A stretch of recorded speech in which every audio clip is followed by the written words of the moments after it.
Frères et sœurs, bonjour à tous. Shalom. Aujourd'hui, nous allons partager sur les privilèges, les richesses du royaume des cieux et ce que le Seigneur attend de nous pour accéder à ça en fait. Alors je vais commencer tout de suite avec avec deux versets en fait.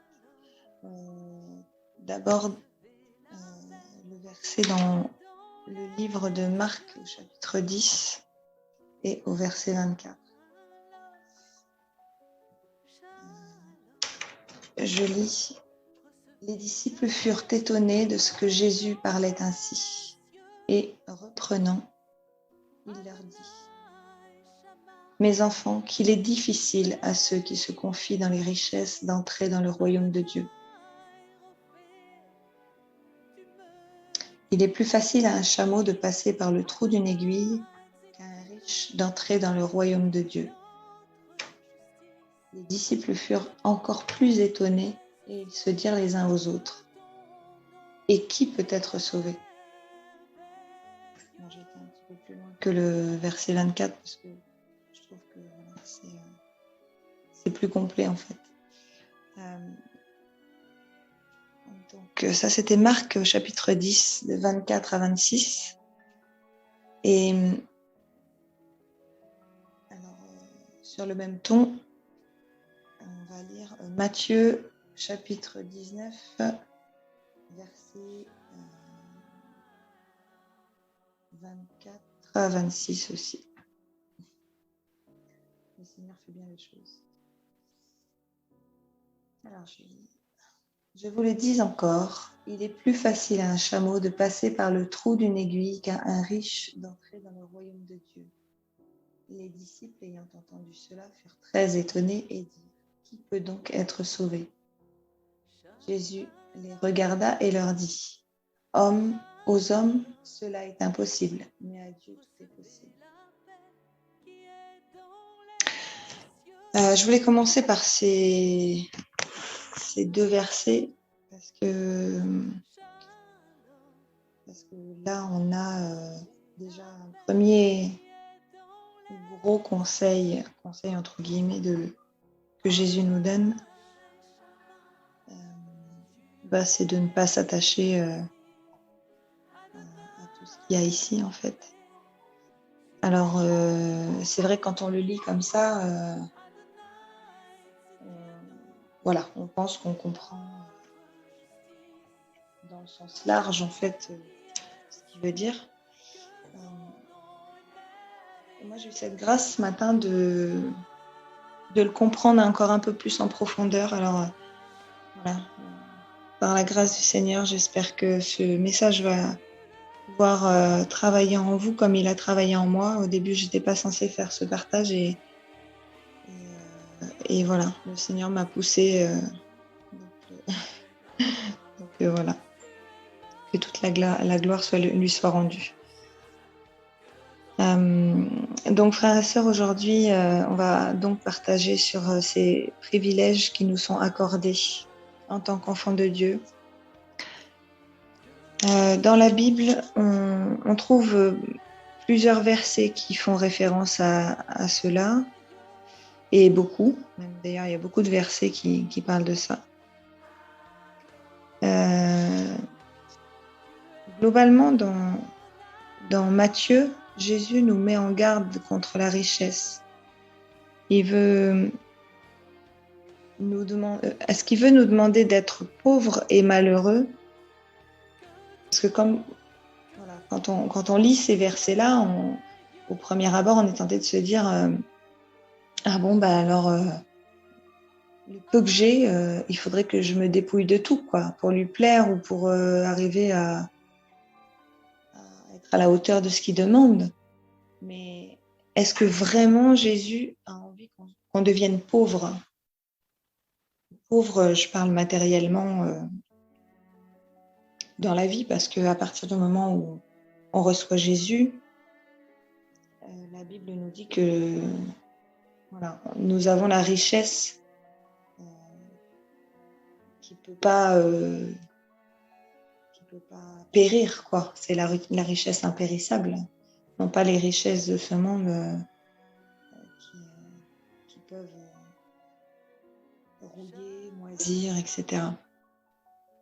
Et qu'on peut nous voler.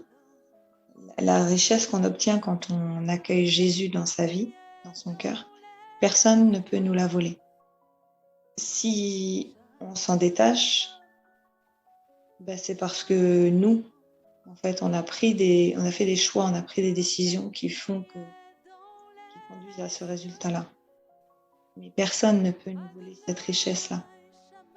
Et personne ne peut nous voler les richesses du royaume des cieux. Donc, en fait, c'est pas du tout ce que Jésus veut. Il veut pas qu'on devienne pauvre matériellement, ni malheureux d'ailleurs. Je ne connais pas beaucoup de gens très pauvres financièrement, matériellement, et des gens qui n'ont rien et qui sont heureux, hormis ceux qui ont Jésus dans leur vie. Mais sinon, je pense que ça n'existe pas. Donc bien sûr que non, c'est pas ce que le Seigneur nous demande. Et alors on va lire un autre verset. Alors on va lire beaucoup de versets ce soir. Enfin aujourd'hui, pardon, ce soir c'est pour moi. On va lire beaucoup de versets parce que voilà, dans cette recherche d'approfondissement, en fait, le Seigneur m'a conduit à plein de références bibliques justement pour appuyer ce qu'il nous demande en fait. Voilà, pour qu'on comprenne bien quelle est sa volonté dans ces termes-là. Donc là, on va aller dans Matthieu 19, au verset 21. Jésus nous dit: si tu veux être parfait, va, vends ce que tu possèdes, donne-le aux pauvres, et tu auras un trésor dans le ciel. Puis viens et suis-moi. Alors là, c'est pareil, en fait, il nous dit: si tu veux être parfait, vends tout ce que tu possèdes. Ok, donne-le aux pauvres. Alors, pourquoi faudrait-il le donner aux pauvres? Pourquoi faudrait-il donner aux pauvres tout ce qu'on possède et que nous aussi on devienne pauvres? Si on reste sur cette explication-là, ça n'a pas de sens. Quand on le lit et qu'on ne cherche pas plus à creuser, on ne comprend pas très bien. En réalité, ce que le Seigneur dit a toujours un sens caché, donc il faut toujours essayer de chercher plus loin. Et en cherchant un petit peu, je me suis rendu compte que la clé ici, c'est le verbe posséder. Alors, dans beaucoup de versions, ce mot-là, il est traduit par le verbe avoir. Il y a beaucoup de versions qui disent « vends tout ce que tu as ». Mais je trouve que du coup, c'est moins fort. Je me suis aperçue ce matin, en faisant une petite recherche, que du coup, il y a aussi... le sens n'est pas le même quand on a la version qui dit « vends ce que tu possèdes ». Et puis, j'ai cherché un petit peu... par rapport au mot grec, puisque le Nouveau Testament a été pratiquement intégralement écrit en grec au départ, j'ai cherché un peu la signification du mot grec, qui est le mot, pardon pour la prononciation, Uparchonta, voilà, Huparchonta. Donc ce mot-là, grec, eh bien, à la base, ça veut dire donc, des possessions, des biens, de la richesse, des propriétés. Et ce verbe-là, posséder, quand on cherche aussi l'explication de ce verbe-là, c'est avoir le contrôle sur quelque chose, en fait. Or, quand on se donne à Christ, normalement, c'est lui qui doit avoir le contrôle sur nous. Nous, on doit être sa possession pour qu'il puisse faire son œuvre en nous. Et ce mot-là, en fait, on le retrouve dans le verbe posséder, uparchonta, en grec. On le retrouve dans 14 versets qui font évidemment tous référence à ce que nous possédons ici, en fait, à nos soi-disant richesses de ce monde. Donc voilà. J'espère que je ne vous perds pas dans tout ça. Restez bien attentifs. Je pense que vous allez comprendre après. Donc, à plusieurs reprises, on retrouve ce conseil que Jésus nous donne de vendre tout ce qu'on possède. Alors, dans le livre de Luc, au chapitre 12 et au verset 15, il nous est dit, c'est Jésus qui parle aussi, « Gardez-vous avec soin de toute avarice, car la vie d'un homme ne dépend pas de ses biens, fût-il dans l'abondance. » Donc, et un petit peu plus loin, au verset 33, donc, toujours Luc chapitre 12, là on était au verset 15, et là on va un tout petit peu plus loin au verset 33. C'est un peu comme s'il y avait une parenthèse entre les deux. Et là, il nous est dit, vendez ce que vous possédez et donnez-le en aumône. Faites-vous des bourses qui ne s'usent point, un trésor inépuisable dans les cieux, où le voleur n'approche point et où la teigne ne détruit point.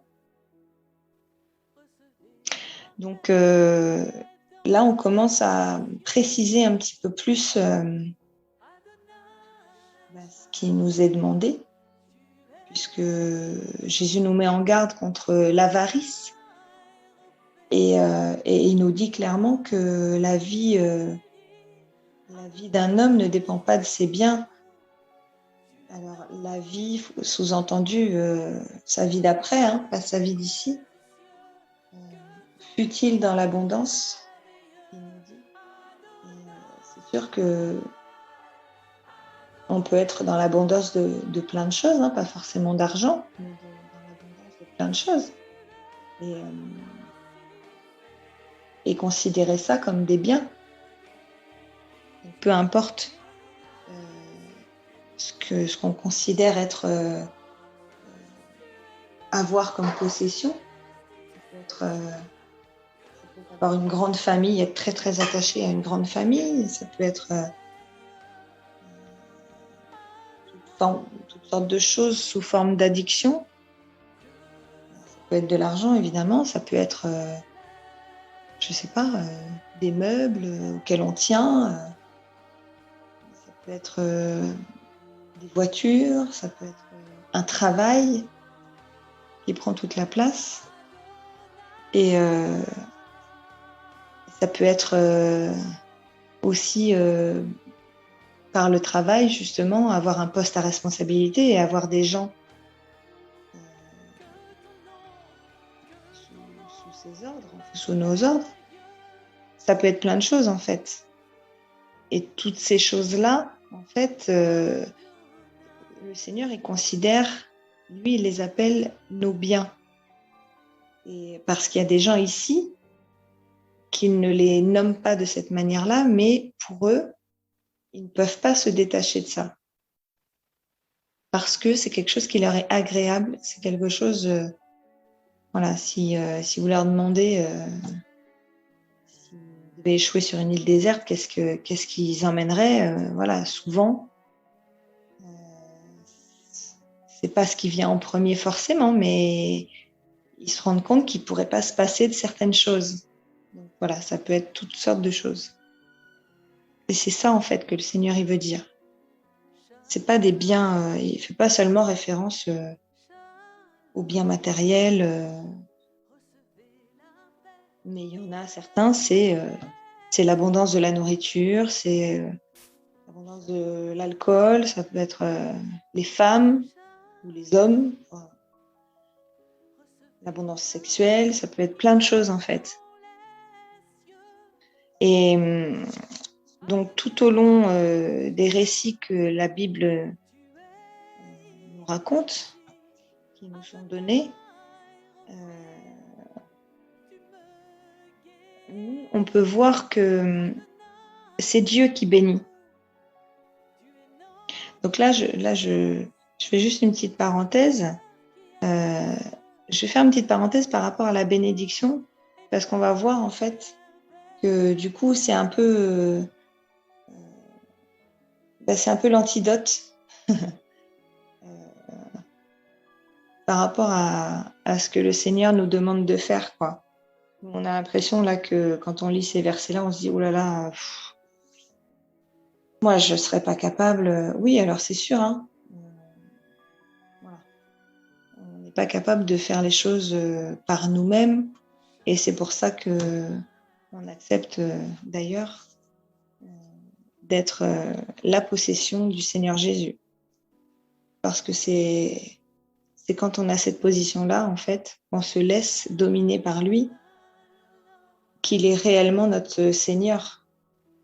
Et c'est dans ces termes-là qu'il peut justement faire les choses en nous et à travers nous, en fait. Nous, on va les faire, mais en réalité, on va se laisser conduire par lui. Donc là, je fais une petite parenthèse pour parler de la bénédiction parce que je trouve ça important.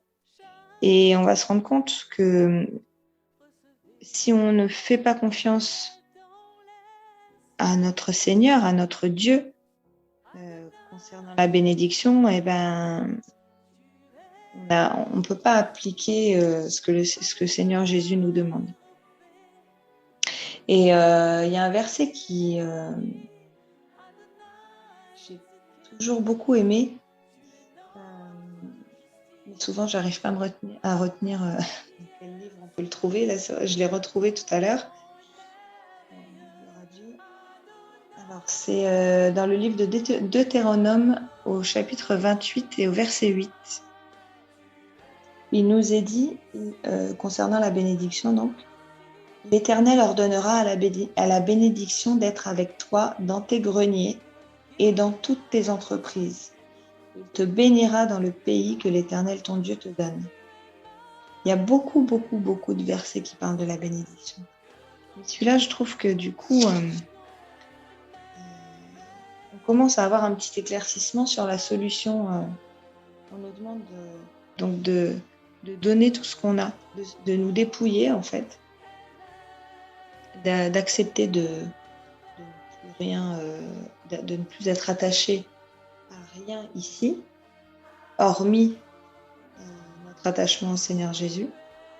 Et quand on se dit comment faire, une partie de la solution, elle est là déjà. Quand on lit ce verset, on voit que c'est l'Éternel qui ordonne à la bénédiction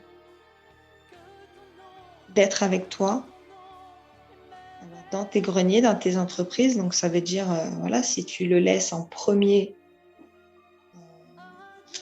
en toute chose, si tu te dis pas, voilà, j'ai acquis des qualifications, je vais décrocher ce boulot et puis je vais gagner plein d'argent, voilà, mais ce sera à la sueur de mon front. Là, on est un peu comme Caïn dans ce cas-là, et on laisse pas beaucoup de place au Seigneur. Par contre, si on veut être comme Abel, on va prier, on va croire que les bontés de l'Éternel se renouvellent chaque matin. Et puis, on va aller au travail en louant le Seigneur et puis en lui disant que voilà, on se laisse conduire.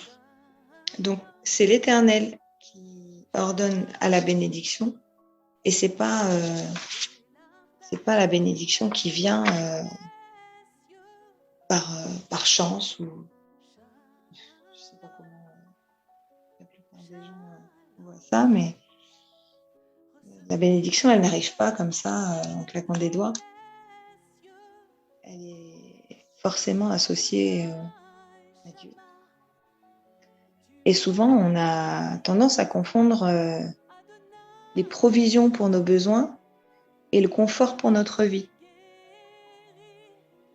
Alors, évidemment, quand Dieu nous appelle, on est appelé à ne manquer de rien, vu que c'est Dieu qui pourvoit à toutes choses pour ses enfants. Il pourvoit en toutes choses. Donc, la Bible nous le dit. Et c'est vrai. Mais il ne faut pas oublier que le Seigneur Jésus, il est et il doit rester notre modèle.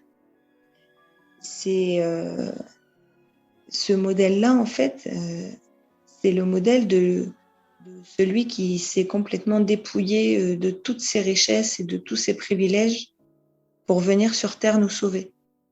C'est ça notre modèle. Et en fait, quand il nous demande de faire ça, en gros, il nous dit, mais voilà, bon, il n'avait pas encore, accompli le sacrifice à la croix, mais c'était, je pense que les disciples ont compris après. Et quand il nous dit, voilà, laissez tout ça, c'est pas grave, ça, c'est pas important. Donnez-le à ceux qui ont besoin. Partagez. Eh ben, il fait référence à ça. Parce que lui, c'est ce qu'il a fait. Lui, par contre, il a tout laissé. Tout ce qu'il avait dans le royaume des cieux.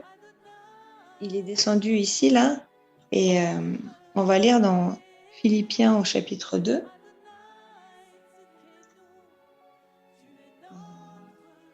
Alors, je vais lire à partir du verset 5. En cours de phrase, c'est moins facile à comprendre.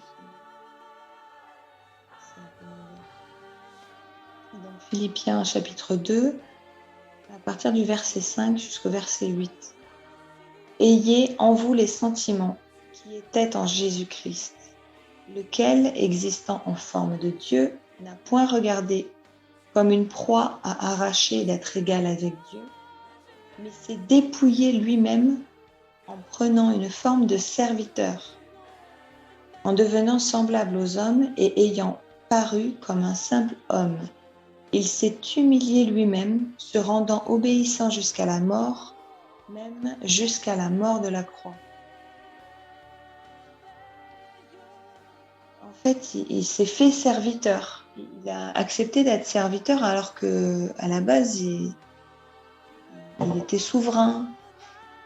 Donc, c'est ça que Jésus dit. Si vous voulez me suivre, si vous voulez être mes disciples, acceptez d'être mon serviteur. Mais si vous êtes mon serviteur, ça veut dire que voilà, vous acceptez que ce soit moi qui domine sur vous, sur votre vie. En gros, c'est ça. Donc, Jésus, lui, il a laissé tout ce qu'il avait dans le royaume, sa place privilégiée auprès du Père pour venir être serviteur ici, pour que nous, on soit sauvés. Et nous, souvent, parfois, on n'est pas capable de laisser nos activités, nos richesses quelconques, ou nos peurs de manquer, ou je sais pas, ou même de changer un peu nos habitudes, ça, on n'est pas capable de le faire en fait. Alors que notre Père dans les cieux, lui, pourvoit. Et de toute façon, on peut être sûr d'une chose, c'est qu'il ne nous laissera pas dans le besoin. Ça, c'est évident. Il ne nous conduit pas jusqu'à lui pour qu'on soit encore plus dans le besoin qu'avant, au contraire. Alors, voilà, ce que le Seigneur pense probablement, c'est qu'on est un peu engraissé, quoi. Et qu'on doit justement se délester de tout un tas de choses en trop dans nos vies. On dit souvent que voilà, on est trop chargé, on est trop stressé, on est trop pressé par toutes choses, un tas de choses. Et en fait, c'est lui-même qui a dit venez à moi, vous tous qui êtes fatigués et chargés, je vous donnerai du repos. Donc, voilà. Déjà, quand on est comme ça, là, je parle aussi pour moi, je pense que ce message, voilà, c'est pour ça que j'avais tant hâte aussi de le partager, parce que je pense pas que je sois la seule dans ce cas-là. Beaucoup de gens aiment profondément le Seigneur, et voilà, quelquefois on a besoin d'un petit une petite piqûre de rappel pour nous montrer que même enfin, c'est pas suffisant de vouloir lui laisser de la place, il faut poser des actes. Donc on doit c'est notre devoir de serviteur de poser des limites dans nos vies. Parce que si on le fait pas, on sait tous qu'on est dans des temps très difficiles, et si on s'habitue pas en fait à vivre principalement de Jésus, ça va être très très très dur. Pour beaucoup d'entre nous, ça va être très dur. Et je crois que c'est ça en fait que le Seigneur veut nous montrer, veut nous dire à travers ces passages où il nous conseille de vendre, de donner, voilà. Et Paul aussi disait qu'il traitait durement son corps. Dans 1 Corinthiens, au chapitre 9,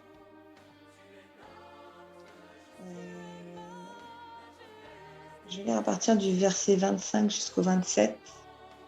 Tous ceux qui combattent s'imposent toute espèce d'abstinence, et ils le font pour obtenir une couronne corruptible.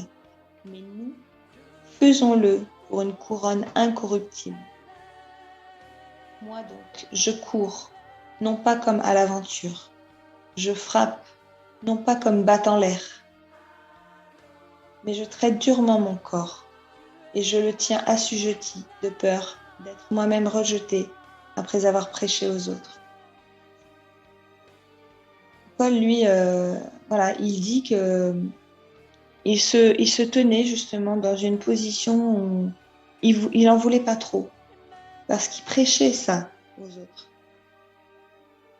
Il prêchait cette vérité, et il avait conscience que si il faisait pas ce sacrifice-là, en fait, ce qu'il prêchait, c'était un peu du vent, quoi.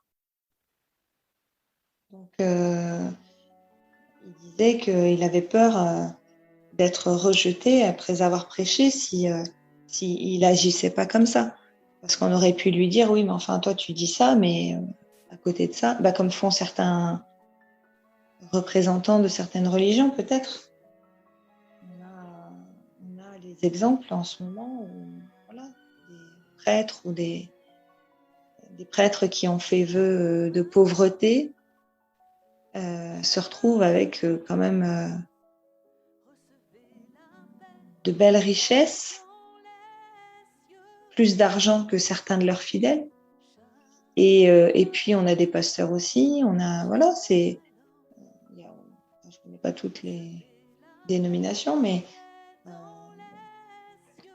c'est ce qui se passe en ce moment. Donc en fait, il faut faire attention à ne pas tomber là-dedans, quoi. Parce que ça, Satan, il nous séduit comme ça aussi. Donc il y a ce passage-là où Paul nous parle justement de savoir faire avec le minimum. Et puis, il y a aussi dans Philippiens chapitre 4, au verset 12, il dit « Je sais vivre dans l'humiliation et je sais vivre dans l'abondance. En tout et partout, j'ai appris à être rassasié et à avoir faim, à être dans l'abondance et à être dans la disette. » Et voilà, ça vient compléter. Là, quand il dit « Je traite durement mon corps », ben, voilà, il dit un peu plus loin dans un autre chapitre, il explique comment il fait pour traiter durement son corps. Il n'est pas en train de faire des pompes ou des tractions peut-être 15 fois par jour. Il n'est pas question de ça. Il est question là de savoir se priver, savoir justement se dire non, ça, j'en ai pas besoin. Donc, bien sûr que ça ne veut pas dire qu'il faut se priver de tout, mais c'est le Seigneur qui doit conduire les choses. Voilà, c'est lui qui amène la bénédiction. Donc, on peut dire, ben non, voilà, moi je considère que ça, c'est pas une priorité. Donc, ça peut être par rapport aux dépenses du foyer, par exemple. Donc, on va faire attention à ce qu'on dépense, voilà. Et puis un jour, ben, le Seigneur, lui, parce qu'on aura bien été fidèle dans ces petites choses, eh ben, il va nous apporter une bénédiction. Ça peut être par quelqu'un, ça peut être de différentes manières.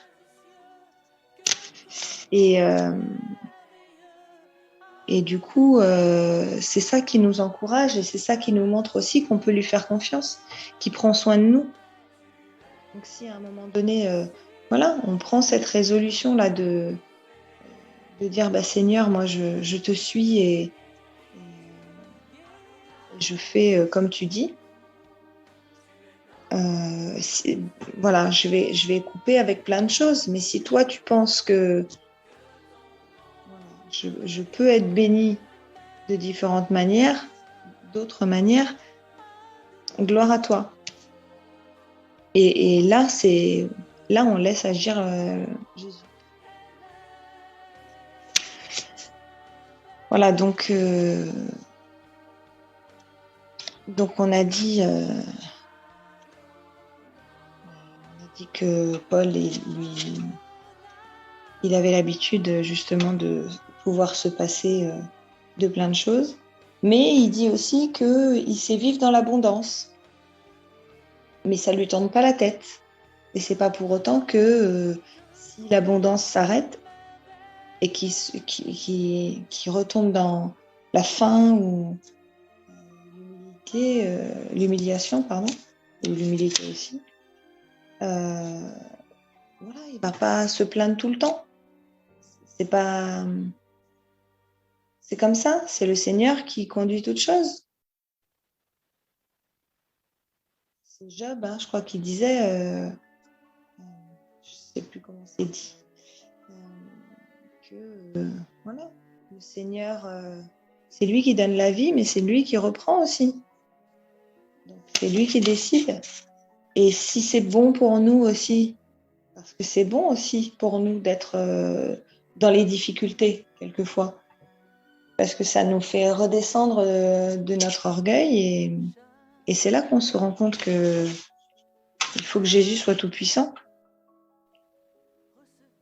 Donc l'idée c'est pas de ne plus rien avoir du tout, mais c'est d'être capable en fait de surmonter ça parce qu'on a foi dans le Seigneur et de plus être dépendant de toutes ces choses qu'on n'amènera pas de toute façon avec nous quand on sera mort. Hein.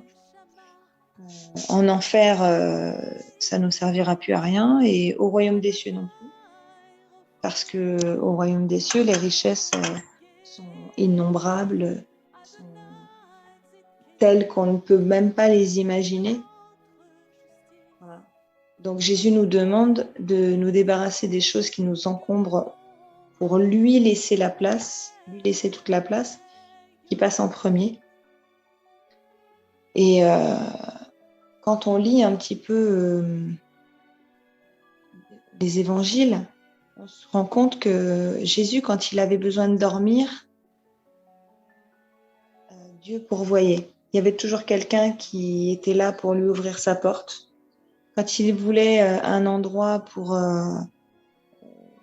manger, eh bien, il disait à Matthieu, à Zachée, à différentes personnes, je vais venir manger chez toi.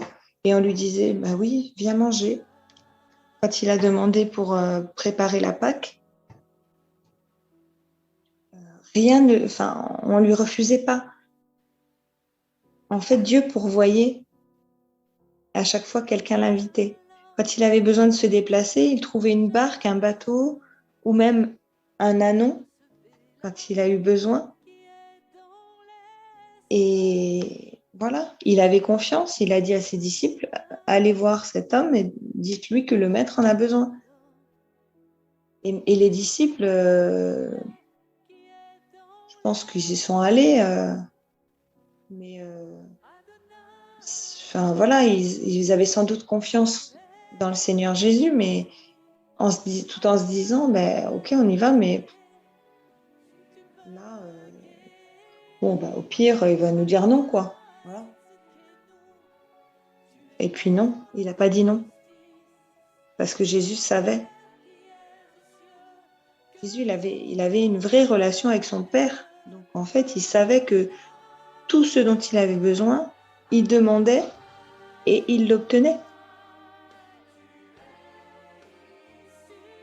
Et ensuite, c'était pareil pour les disciples, plus tard. Donc, c'est ça que ça veut dire vendre tous ses biens. C'est tout ce qui fait tout ce qui remplit notre vie ici. C'est faire de la place pour que Jésus règne. C'est ça, quand on dit Jésus est Seigneur de ma vie, eh ben, ça veut dire que c'est lui d'abord. Ça veut dire qu'on ne prend pas une décision sans le consulter lui, sans savoir quelle est sa volonté. Si on n'a pas une réponse, on ne bouge pas. Oui, on peut demander des choses, mais si on n'a pas, si on n'obtient pas ce qu'on demande, on ne boude pas, on râle pas, on murmure pas. Et ça, c'est dur parce que voilà, on est humain, mais il faut se rappeler que Dieu il pourvoit tous nos besoins et il prend soin de ses enfants. Parce que sinon, comment garder toutes ces possessions dans notre vie et être entièrement serviteur de Dieu alors que Jésus lui-même, il disait à son Père, tout ce qui est à moi est à toi. Et Dieu a fait la même chose. Il a donné tout ce qui était à lui, il l'a donné à Jésus. On a ça dans le livre de Jean, au chapitre 17, à partir du verset 6. Je sais pas trop où ça s'arrête. Évangile de Jean, chapitre 17, verset 6. J'ai fait connaître ton nom aux hommes que tu m'as donnés du milieu du monde. Ils étaient à toi, et tu me les as donnés, et ils ont gardé ta parole. C'est Jésus qui parle. Maintenant, ils ont connu que tout ce que tu m'as donné vient de toi. Car je leur ai donné les paroles que tu m'as données, et ils les ont reçues. Et ils ont vraiment connu que je suis sortie de toi. Et ils ont cru que tu m'as envoyé.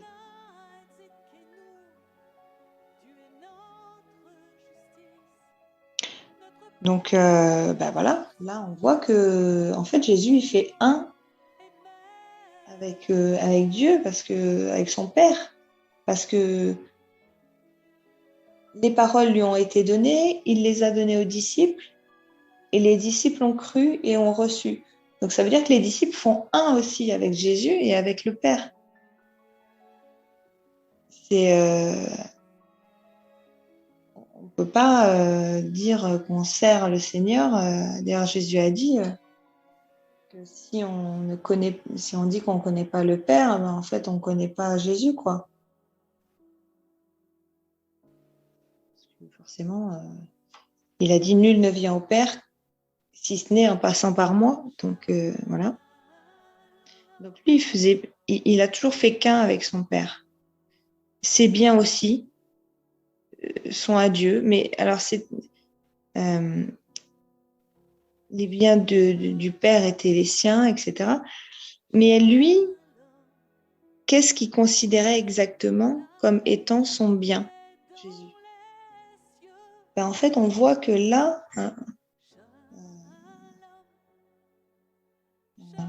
au verset 17,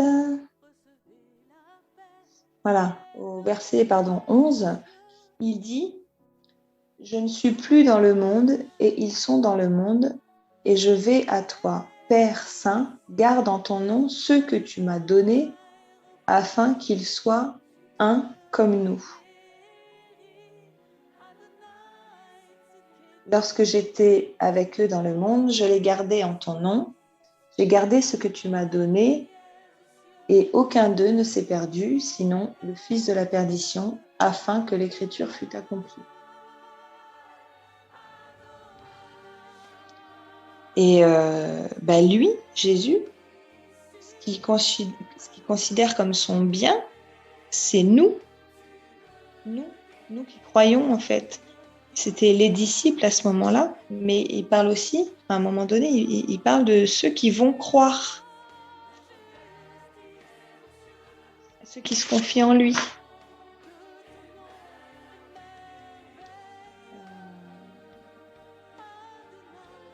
Je ne sais plus où c'est quelque part. Voilà, je vous invite à le lire ce passage parce qu'il est génial. Il est puissant en fait. Et là, c'est bien expliqué. Là, on comprend très bien. Il n'y a pas d'ambiguïté. C'est Père, ce que tu m'as donné qui était à toi, c'est devenu à moi. Et puisque ce qui est à moi, c'est à toi. Et voilà. Nous, on appartient après au Seigneur Jésus. On appartient à Dieu. Et nous, en fait, ici, il faudrait qu'on se pose la question, si on est honnête, qu'on se pose la question, quel est notre bien le plus précieux? Est-ce que c'est Jésus ou pas? Donc, pourquoi on ne serait pas capable de faire pareil et de laisser tout ce qui nous charge, tout ce qui nous pèse et qui nous paraît être des biens importants pour faire de la place au Seigneur? Si on a cru, si on a reçu les paroles, ça veut dire qu'on appartient au Seigneur Jésus. Donc, on est serviteur. Pardon. Mais que du coup, on ne peut pas faire de compromis. On ne peut pas garder ces choses-là. C'est pour ça que le Seigneur, il a dit, si vous voulez être mes disciples, il faut vous débarrasser de tout ça. Parce que sinon, on sert de maître. Et il nous est dit dans la parole de Dieu, nul ne peut servir de maître. Donc, mettons-le en premier dans toute chose. Et c'est ce qui va nous apporter la bénédiction. Non pas l'argent, non pas les biens matériels, périssables, mais toutes choses dont nous avons besoin. Je voulais juste revenir sur Luc au chapitre 12. Alors au verset 27. Voilà. Le verset 27, ça nous rappelle comment Dieu prend soin des oiseaux, prend soin de sa création. Nous aussi, on est sa création chérie, pour laquelle il a souffert, pour laquelle il s'est fait chair. Et Donc, Luc, dans le livre de Luc, chapitre 12, verset 27, c'est un verset que tout le monde connaît bien, mais c'est bien de se le relire aussi. Il nous est dit, considérez comment croissent les lys, ils ne travaillent ni ne filent. Cependant, je vous dis que Salomon, même dans toute sa gloire, n'a pas été vêtu comme l'un d'eux. Voilà. Et si Dieu revêt ainsi l'herbe qui est aujourd'hui dans les champs et qui demain sera jetée au four, à combien plus forte raison ne vous vêtira-t-il pas, gens de peu de foi? Et vous, ne cherchez pas ce que vous mangerez et ce que vous boirez, et ne soyez pas inquiets. Car toutes ces choses, ce sont les païens du monde qui les recherchent. Votre Père sait que vous en avez besoin. Et verset 31, cherchez plutôt le royaume de Dieu, et toutes ces choses vous seront données par-dessus. Et moi, j'aime beaucoup le verset 32.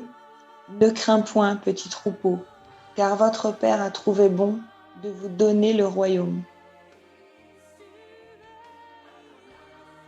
Ce verset-là, moi, je trouve qu'il est...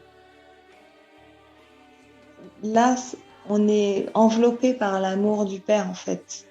Ne crains point, petit troupeau. Ça veut dire, on est le troupeau que notre bon berger garde précieusement.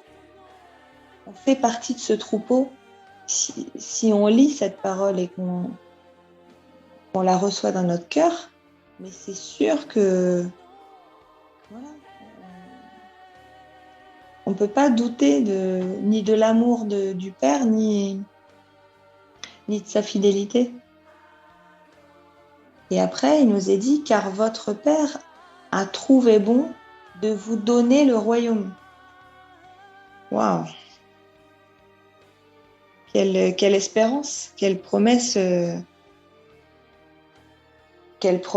certaine, parce que c'est pas de vous donner peut-être le royaume si vous faites bien, mais là ça va au-delà de ce qu'on a à faire, quoi. Je veux dire, c'est pas par ce qu'on fait qu'on acquiert le royaume. Donc là, quand on parle de privilèges, de richesse, nous, on a le royaume. Ça n'a rien à voir avec les richesses d'ici, quoi. C'est vraiment...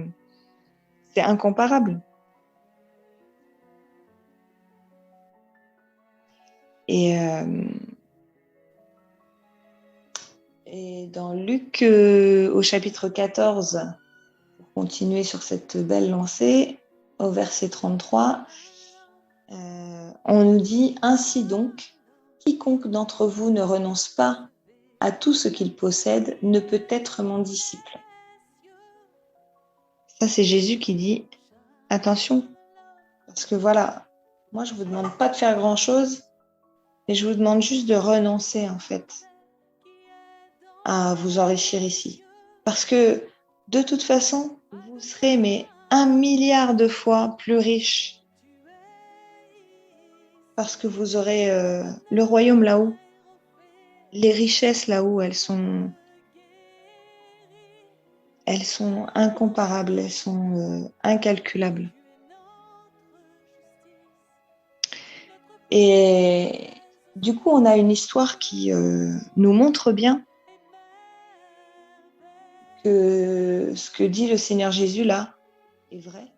Quand il nous dit quiconque d'entre vous ne renonce pas à tout ce qu'il possède ne peut être mon disciple. Il y a une histoire qui démontre bien cette vérité, c'est l'histoire de Zachée.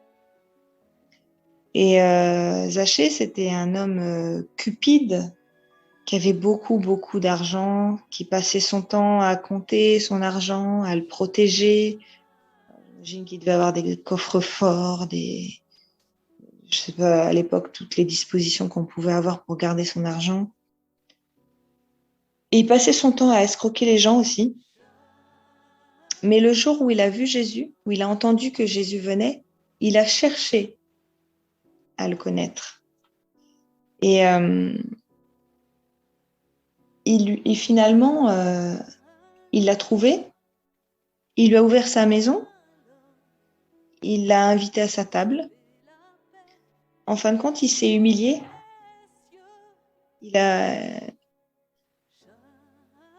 Lui qui croyait être quelqu'un d'important, en fait, il s'est rendu compte qu'il n'était pas grand-chose face à Jésus, qui était le plus grand, quoi. Il n'y a pas plus grand. Donc, il a complètement fléchi le genou devant lui. Et on va lire un tout petit bout dans Luc au chapitre 19. Il nous est dit, mais Zachée, se tenant devant le Seigneur, lui dit, voici, Seigneur, je donne aux pauvres la moitié de mes biens. Et si j'ai fait tort de quelque chose à quelqu'un, je lui rends le quadruple.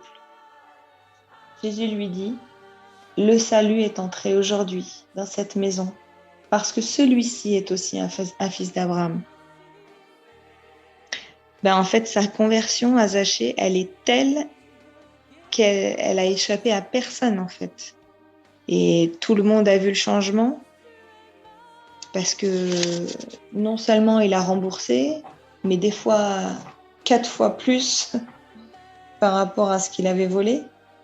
Il a donné en fait la moitié de ses biens, et en fait, quand on calcule un peu, on voit bien que même s'il donne la moitié de ses biens aux pauvres et qu'il rembourse au quadruple ce qu'il a volé aux gens, mais il va encore lui rester des choses, il ne sera pas pauvre pour autant. Et en plus de ça,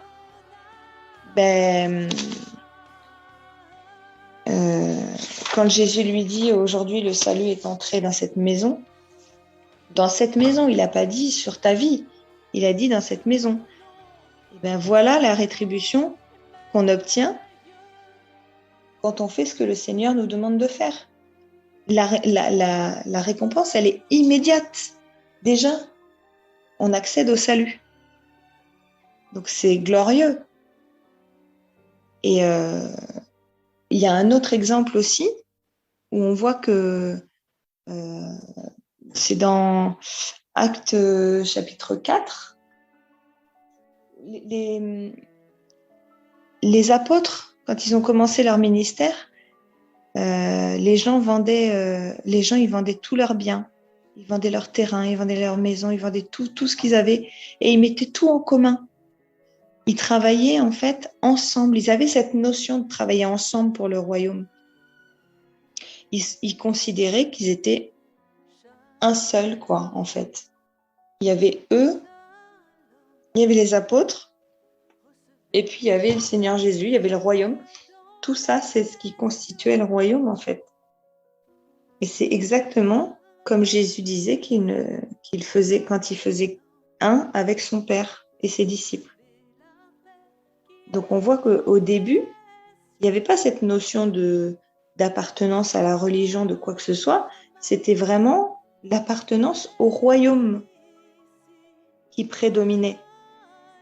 Parce qu'ils avaient cette conscience que ici, de toute façon, ils n'avaient pas besoin d'amasser puisque le Seigneur pourvoyait. Par contre, ils voyaient bien qu'il y avait des gens qui avaient besoin. Donc, ils mettaient tout en commun et pour aider ceux qui en avaient moins. Alors, du coup, pourquoi nous, on s'attacherait tant à ce qu'on a ici, quoi? Je crois qu'il faut être honnête. Le Seigneur, je pense que là, il veut qu'on soit chacun honnête et qu'on mette notre vie à plat et surtout qu'on se mette en règle. Parce que la Bible nous dit, ce ne sont pas ceux qui disent Seigneur, Seigneur, qui partiront avec lui. Mais ce sont ses vrais disciples. C'est ceux qui auront tellement d'huile dans leur lampe que le Seigneur les verra briller d'en haut. l'huile, c'est l'onction du Saint-Esprit. Et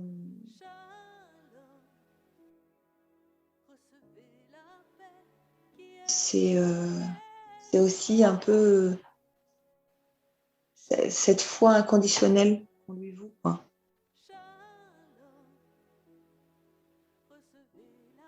Je pense qu'il faut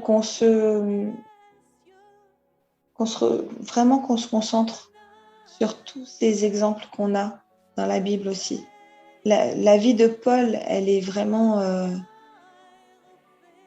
Paul, il dit à un moment donné, prenez exemple sur moi, non pas parce que je veux que vous me suiviez moi, mais parce que moi, je prends exemple sur le Seigneur Jésus.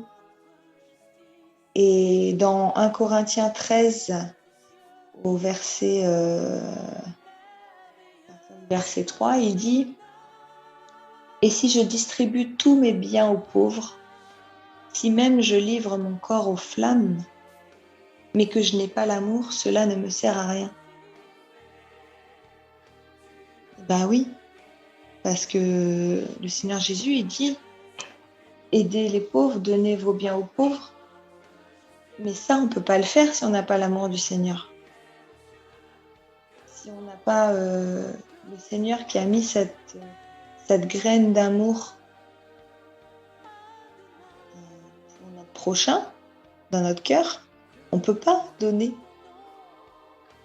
Parce que du coup, on va rester attaché à ce qu'on a. Et il y a vraiment, c'est vraiment l'amour du Seigneur qui nous permet de faire cette action-là.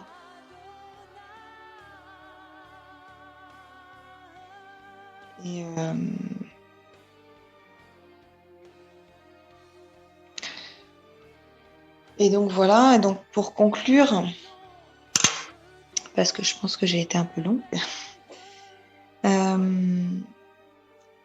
ce que nous dit la Bible, c'est que tout ce que nous pensons posséder ici, sur Terre, n'est que fumée en fait.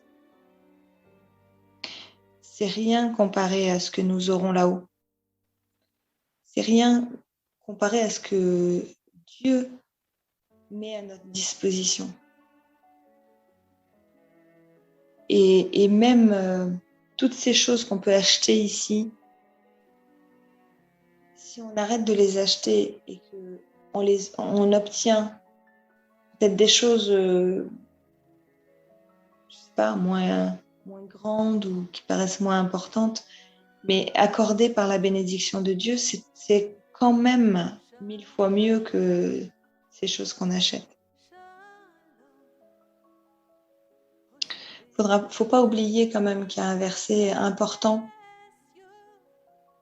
dans Marc au chapitre 8 et au verset 35. Le Seigneur Jésus a dit « Car celui qui voudra sauver sa vie, la perdra, mais celui qui perdra sa vie à cause de moi et de la bonne nouvelle la sauvera. » Là, il faut faire attention dans les temps où nous sommes. Et ben, ça signifie que, comme Zachée, nous devons nous séparer de tout ce qui nous rattache à ce monde. Pour que nous ne soyons pas enchaînés ici quand le Seigneur viendra. Il faut se souvenir qu'il ne faut pas courir après la bénédiction. Il ne faut pas chercher la bénédiction. Il faut chercher. Le Seigneur Jésus il a dit, si vous me cherchez, je me laisserai trouver. Donc, ne courons pas après la bénédiction, mais cherchons celui qui ordonne à la bénédiction d'être avec ses enfants. C'est l'Éternel qui ordonne à la bénédiction de venir pour nous. La plus grande des richesses, la plus grande des bénédictions, c'est d'avoir Christ dans sa vie. Parce que c'est lui qui fait toutes choses. Il fait toutes choses à merveille. Il y a un chant absolument merveilleux qui le dit, et c'est vrai. Il fait toutes choses à merveille. Il fait toutes choses parfaitement, à son image. Et surtout, moi, il y a un verset que je trouve très, très encourageant. Il y a un passage dans Éphésiens au chapitre 1 au verset 3 qui nous dit « Béni soit Dieu, le Père de notre Seigneur Jésus-Christ, qui nous a bénis de toutes sortes de bénédictions spirituelles dans les lieux célestes en Christ. » Et ce verset-là, moi, je me le remets souvent pour me rappeler. Parce que je suis, voilà, comme beaucoup, pas comme tout le monde, mais en tout cas comme beaucoup, moi j'ai tendance aussi à oublier ça, qu'on est déjà béni. Et donc il y a ce verset-là, et puis il y en a un autre par lequel je voulais finir en fait. Dans Actes chapitre 4, verset 12, il nous est dit « Il n'y a de salut en aucun autre, car il n'y a sous le ciel aucun autre nom qui ait été donné parmi les hommes, par lequel nous devons être sauvés. » C'est le nom de Jésus. Voilà, je prie vraiment que le Seigneur fasse son œuvre dans le cœur de chacun de nous et qu'il ne se lasse jamais, qu'il ne se lasse pas de nous faire grâce encore, pour que nous soyons conformes à ce qu'il a prévu que nous soyons avant son retour. Le temps presse et voilà, je prie que nos cœurs soient ouverts au changement qu'il a prévu, ouverts au façonnage parfois rigoureux mais nécessaire dont nous avons besoin. Voilà, frères et sœurs, soyez fortifiés, encouragés dans le nom précieux de Jésus-Christ. Amen.